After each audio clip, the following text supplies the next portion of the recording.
Hello students, welcome to Paritran classes. This is Deepanshi ma'am. So आज हम पढ़ने वाले हैं क्लोरोप्लास्ट। जैसा कि हम फोटोसिंथेसिस पढ़ चुके थे, तो हम एक बार क्लोरोप्लास्ट के स्ट्रक्चर को समझेंगे कि वो कैसा होता है। ठीक है, और ये cell the unit of life का भी पार्ट है और ये साथ साथ फोटोसिंथेसिस का भी पार्ट है और नीट के लिए सबसे इंपॉर्टेंट टॉपिक माना जाता है, क्योंकि हर साल इससे एक आध क्वेश्चन आराम से दिख जाते हैं। ठीक है, तो देखो बेटा, क्लोरोप्लास्ट का ये डायग्राम एनसीईआरटी का है। ठीक है, अब ये डायग्राम जो एनसीईआरटी ने दिया है, ये इस इमेज को दिखा कर भी आपसे सवाल पूछ सकता है कि कौन सा क्या चीज है। अब देखो यहाँ पे इस डायग्राम की मैं अगर बात करूं तो यहाँ पे देखो इन्होंने बताया है कि ये जो स्पेस है, ये जो यहाँ पे जगह है, ये जितना भी स्पेस है बेटा, ये जो ग्रीन से दिखाया है वो सब स्ट्रोमा है, वो सारा स्पेस स्ट्रोमा है। अब हम जब बचपन में वो सिक्के रख के ऐसे ऐसे ऐसे बनाते थे ना, तो वो जो सिक्के रख के बनाते थे बिल्कुल वैसे सिक्के, पाइल ऑफ कॉइन जिसको कहते हैं, उसकी तरह का स्ट्रक्चर क्या दिखता है, वो होता है बेसिकली आपका ग्रैना या ग्रैनम। ठीक है, अब देखो यहाँ पे देख रहे हो ऐसे ही सिक्के की तरह स्ट्रक्चर है, ऐसे सिक्के की तरह, ऐसे 10-10 की कॉइन लेके जमा करके देखना, बिल्कुल क्लोरोप्लास्ट के अंदर भी ऐसा ही स्ट्रक्चर हमें देखने को मिलता है। अब क्लोरोप्लास्ट डबल मेम्ब्रेन है, देखो एक बाहर की मेम्ब्रेन हमें दिख रही है आउटर वाली, और एक इनर वाली मेम्ब्रेन हमें दिख रही है। अच्छा, इस सिक्के, ये पाइल ऑफ कॉइन को हम क्या कहते हैं बेटा? ग्रैनम कहते हैं। अच्छा मैम, ये काम क्या करता है, इसका काम क्या है? तो देखो इसका काम बताती हूँ मैं। ठीक है, इसका रोल भी डिस्कस करेंगे हम। तो देखो बेटा, हमने बोला कि ग्रैनम क्या होता है, तो देखो ग्रैनम वो जगह है जो बहुत सारे थैलेकॉइड, ये एक सिक्का है ना, इसको हमने थैलेकॉइड बोला। ठीक है, और ये दूसरे तीसरे सारे थैलेकॉइड है।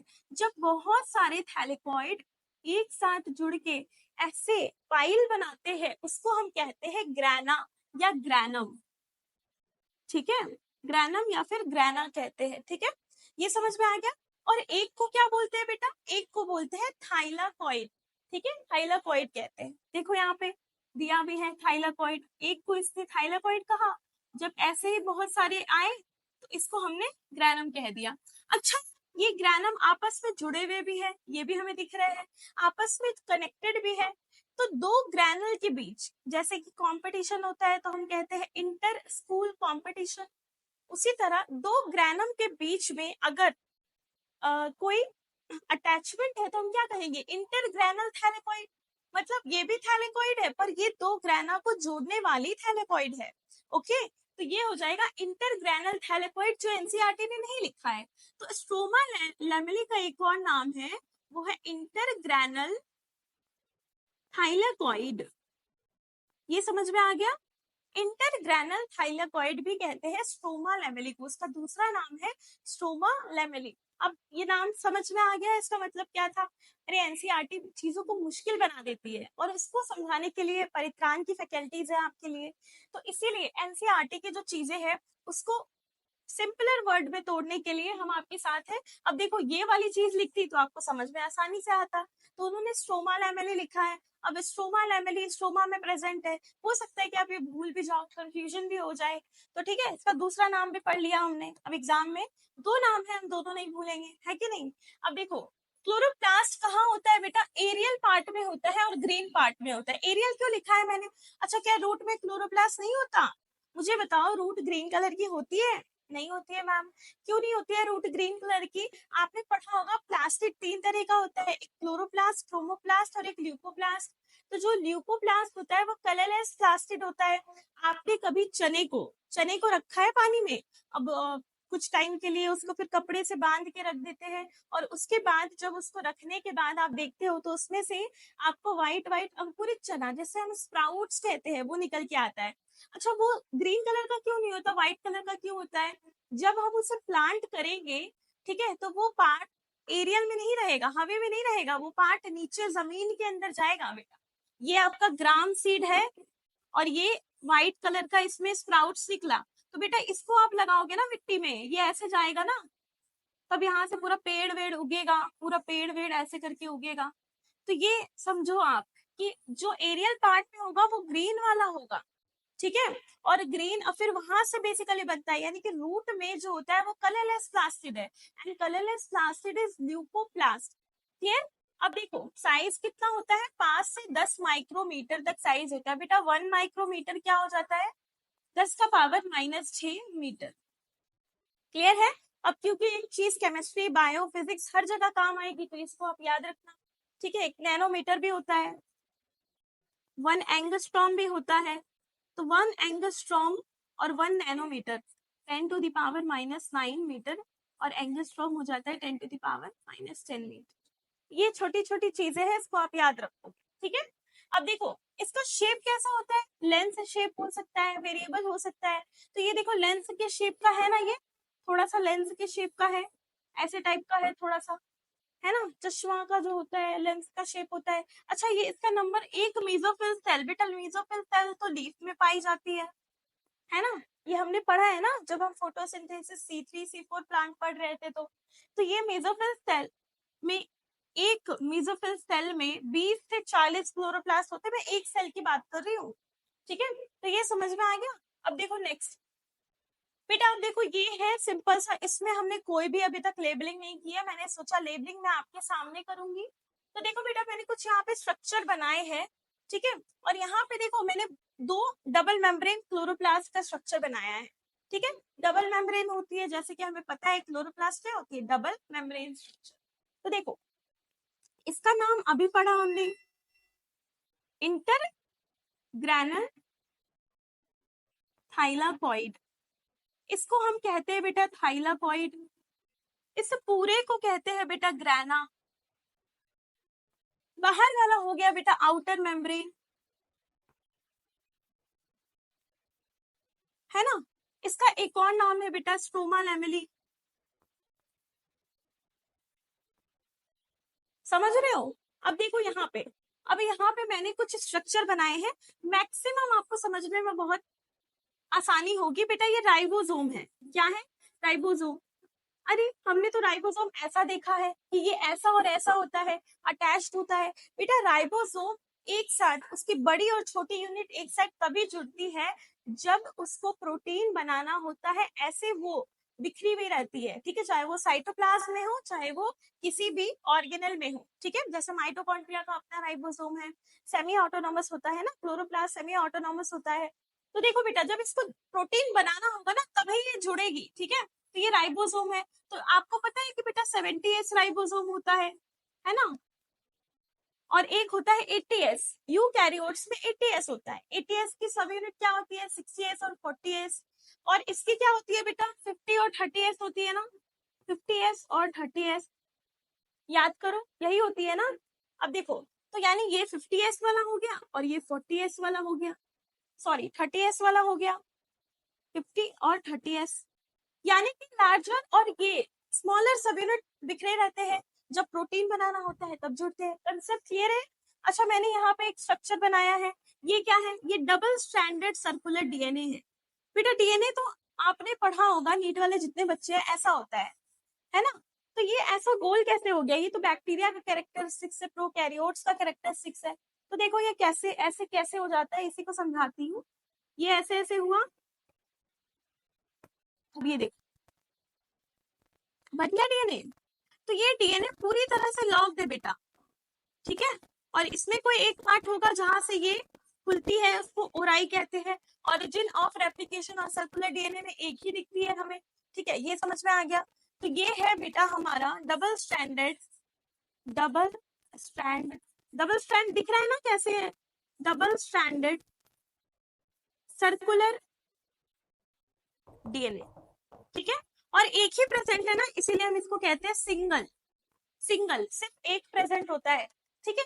ये हो गई बात, राइबोसोम हो गया। अच्छा मैंने यहाँ पे एक स्ट्रक्चर बनाया है, ये आउटर मेम्ब्रेन में एक स्ट्रक्चर प्रेजेंट होता है जिसको हम कहते हैं पोरिन्स। अब पोरिन्स के अंदर से कुछ प्रोटीन आता जाता है, क्योंकि देखो सेमी ऑटोनॉमस कहा गया है क्लोरोप्लास्ट को। इसका मतलब है क्लोरोप्लास्ट अपना सारा प्रोटीन खुद नहीं बना सकती, वो न्यूक्लियस पे कुछ प्रोटीन के लिए निर्भर करती है। तो हो सकता है कि अगर 100 प्रोटीन की क्लोरोप्लास्ट को जरूरत है तो 70 वो खुद बनाती है, 30 उसको न्यूक्लियस की हेल्प से लेना पड़ता है ना। तो वो कैसे अंदर आएगी, चीजें चीजें यहीं से अंदर आती है ना। तो ये चीज हो जाती है, ठीक है, एमआरएनए को अंदर आना है तो ये पोरेंस से अंदर आती है। और बेटा पोरेंस आउटर मेम्ब्रेन में ही प्रेजेंट होता है, इनर मेम्ब्रेन की ऐसी कोई खास बात नहीं होती। अच्छा, पूरी फोटोसिंथेसिस का जो प्रोसेस है, जो साइक्लिक और नॉन साइक्लिक फॉस्फोराइलेशन आप पढ़ते हो, वो इसमें होता है। देख लो, मैं पहले बता दे रही हूँ, इसमें होता है ये पूरा का पूरा प्रोसेस दिस। ठीक है, समझ में आ गया? अब देखो नेक्स्ट, अब देखो मैंने यहाँ पे बनाया उसी चीज को मैंने जूम किया है बेटा। अच्छा, मैंने ये भी नहीं बताया आप लोग को, देख लो ये बेटा, ये वाला जो पोर्शन है, जो खाली स्पेस है, इसको तो स्ट्रोमा कह दिया, जहाँ पे डार्क रिएक्शन होता है, लाइट रिएक्शन यहाँ होता है, यहाँ होता है लाइट रिएक्शन, और यहाँ स्ट्रोमा में होता है बेटा डार्क रिएक्शन। ठीक है, तो क्लोरोप्लास्ट समझ में आ गया, यहाँ लाइट रिएक्शन होगी। और क्योंकि इसको थैलेकॉइड बोलते हैं, थैलेकॉइड बायोलॉजी में जितनी भी खाली स्पेस होती है उसको हम कहते हैं ल्यूमेन। क्या कहते हैं? ल्यूमेन। तो यानी ल्यूमेन ऑफ थैलेकॉइड में चीजें हो रही है। तो बेटा ये देखो मैंने लिखा है ल्यूमेन ऑफ थैलेकॉइड, उस एक छोटे से को हमने जूम करके दिखाया है कि क्या होता है। बेटा मैंने ये पढ़ाया है, PS2 के पास क्या होता है, H2O की स्प्लिटिंग होती है, पानी टूटता है ना? पानी टूटता है तो क्या क्या बनता है बेटा, H प्लस बनता है, ऑक्सीजन, याद रख, इंपॉर्टेंट बात यह है कि ऑक्सीजन बनता है, इलेक्ट्रॉन बनता है और H प्लस रिलीज होता है, H प्लस साथ में इलेक्ट्रॉन भी आता है। तो ये जो ऑक्सीजन है ये ल्यूमेन ऑफ थैलेकॉइड में प्रोड्यूस होता है, यही क्वेश्चन आता है एग्जाम में भी। अब देखो ये H प्लस, यहाँ H प्लस जमा होने लगता है, अब ये इलेक्ट्रॉन यहाँ प्रोवाइड देता है, इसको देता है, इसको देता है, और ये बेटा हो जाता है आपका लाइट रिएक्शन का नॉन साइक्लिक फॉस्फोराइलेशन। ठीक है, क्योंकि साइकिल नहीं बन रहा है, ये इलेक्ट्रॉन जब इसको मिल जा रहा है तो इसके बाद ये वापस नहीं लौट रहा है, ये इलेक्ट्रॉन NADP प्लस के पास चला जा रहा है, यानी साइकिल कंप्लीट नहीं हुई, इसलिए हमने कहा इसको नॉन साइक्लिक फोटोफॉस्फोराइलेशन। अब फॉस्फोराइलेशन क्यों बना? इस प्रोसेस के दौरान हमारा ADP से क्या होता है बेटा, एक इनऑर्गेनिक फॉस्फेट के साथ ATP बनता है, मैं लिख रही हूँ साफ साफ हिंदी में। ठीक है, तो ATP बनता है, इसीलिए इसको फॉस्फोराइलेशन कह रहे हैं। साइटोक्रोम B और साइटोक्रोम F, ठीक है, ये दोनों हेल्प करता है बेटा। PS2 के साइड ही आपका क्या होता है, NADPH बनता है। ठीक है, तो H प्लस और 2 इलेक्ट्रॉन लेकर के ये क्या बना देते हैं, NADPH प्लस H प्लस।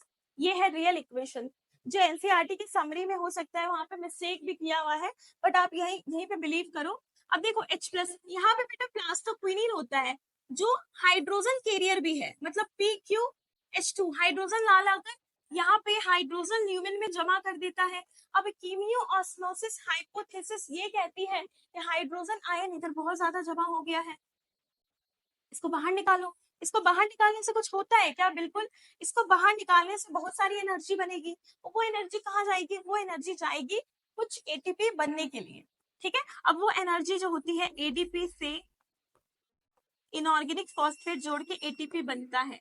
तो बेटा देखो बाहर में क्या है, बाहर में स्ट्रोमा है, मतलब ATP किधर बन रही है, स्ट्रोमा के साइड बनती है। ठीक है, मे बी रेड से नहीं दिख रहा होगा, पर ये देखो मैं लिख दी हूँ, ATP किधर बनती है बेटा, स्ट्रोमा के साइड बनती है। अच्छा, इसको बोलते हैं F0, इसको F1, इन दोनों को मिला के हम बोलते हैं ट्रांस मेम्ब्रेन चैनल। ठीक है, ट्रांस मेम्ब्रेन चैनल कहते हैं इसको। ठीक है, तो जिधर आप हमेशा याद रखना बेटा, ये हेड है, ये वाला हेड पोर्शन है, और हेड जिधर भी होगा ना उसी साइड ATP बनती है। ये एक ट्रिक बता दी मैंने आप लोग को। ठीक है, तो ATP इधर बनती है, सारे H प्लस इधर से इधर आते हैं। अच्छा, H प्लस इधर ज्यादा है तो pH कम होगा, क्वेश्चन ऐसे भी आ सकता है। और इधर बेटा H प्लस कम होते जा रहे हैं, क्योंकि H प्लस ये बनाने में भी तो लग रहा है, इधर देखो ना H प्लस यहाँ यूज भी तो हो रहा है, ये सारे H प्लस यूटिलाइज भी तो हो रहे हैं, और ऊपर से H प्लस जो स्ट्रोमा में प्रेजेंट है उसको PQ लेके भी तो आ रही है। समझ में आ रहा है हो क्या रहा है, चल क्या रहा है ल्यूमेन में, किस तरह से प्लांट प्रोसेस कर रही है चीजों को। अब देखो ये हो गया H प्लस इतने सारे, अब ये H प्लस यहाँ पे कम हो गए, यानी यहाँ pH ज्यादा है as compare to lumen. Clear? तो ये था हमारा क्लोरोप्लास्ट का पूरा टॉपिक, जो हमने बिल्कुल शॉर्ट में कंप्लीट किया है पूरे। अगर मैं बात करूं cell the unit of life, और साथ ही साथ हमने फोटोसिंथेसिस को भी लिया है। तो देखो मेम्ब्रेन की बात करूं तो मैंने लिख दिया है आउटर मेम्ब्रेन में पोरेंस होते हैं। बेटा मेम्ब्रेन तो हमेशा किससे बनी रहती है, मेम्ब्रेन हमेशा लिपिड और प्रोटीन से ही बनी रहेगी। सबकी, दुनिया में जितने ऑर्गेनिज्म है सबकी जो मेम्ब्रेन है, सबके पास जितने लिविंग ऑर्गेनिज्म है सबके पास मेम्ब्रेन है। और सबकी मेम्ब्रेन किससे बनी हुई है? सबकी मेम्ब्रेन बनी हुई है लिपिड और प्रोटीन से। मेम्ब्रेन सिस्टम में मैंने लिखा थैलेकॉइड होता है, पिगमेंट्स अटैच होते हैं। अब देखो यहाँ पे मैंने बताया ना कि PS1 PS2, अब एक बार और बता दूंगी, पाइल ऑफ कॉइन ग्रैनम को बोलते हैं, ये भी बताया। बेटा लाइट रिएक्शन यही हो रहा है। दो तरह के थैलेकॉइड है, ग्रैनल वाले, एक ये वाले बेटा, और एक ये इंटरग्रैनल जो जोड़ते हैं। अच्छा, इसके बाद स्ट्रोमा एक्वस रीजन है जो लिमिट कर रही है inner membrane. Enzyme for dark reaction rubisco कहाँ प्रेजेंट होता है? बेटा स्ट्रोमा में ही प्रेजेंट होता है। ठीक है, डीएनए सर्कुलर होता है, डबल स्ट्रैंडेड सिंगल होता है, और राइबोसोम 70S का होता है। ठीक है, लार्जर और स्मॉलर सब यूनिट मैंने आपको बता ही दी है। तो ये था।